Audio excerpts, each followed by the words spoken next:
Mga lugar sa bukirang bahin sa dakbayan sa Talisay nakasinati og nihit nga supply sa tubig. Maunang hinatdan sila og rasyon sa syudad aron maoy magamit. Si Lian Sinkulan sa exclusive report.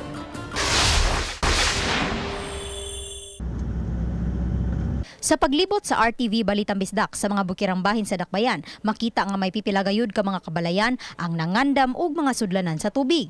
Daw namasin ang uban nga may maghatod kanila tungod kay matod pa sa mga molupyo. Medyo nihit ang supply niini kay nagsugod naman ang ting-init. Sa barangay Campo 4, naabta na mo kining gina nga nanglaba o gidaginot ang tubig.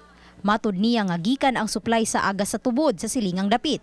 Apan medyo nihinay na ang agas niini. Maring kamo yung makatubig yun kay ligo. Ang sako na lang ya. Pay, duro kay ta sakit anong maghinugawan ta. Samtang sa barangay Manipis, problema usab ang tubig sa mga residente. Kaganiha, naabta na mo ang dakong water tanker nga gikan sa city government nga naghatod og tubig alang sa mga molupyo sa usa ka sitio. May tabay hinuon ang maong dapit nga maoy kuhaanan sa mga residente. Apan ang problema kay mihubas na kini.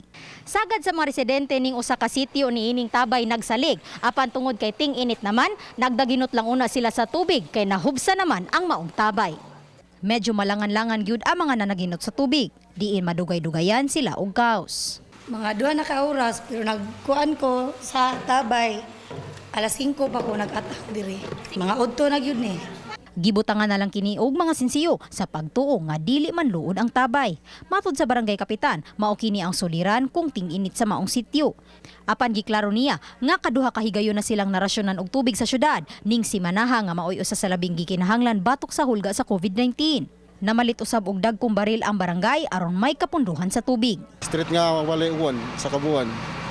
Mangayo na ginig tabang sa City Hall. Importante jud kayo ang tubig. So muna patawag yung mayor kay manghunaw biya ta, mga kuan ba, sanitation.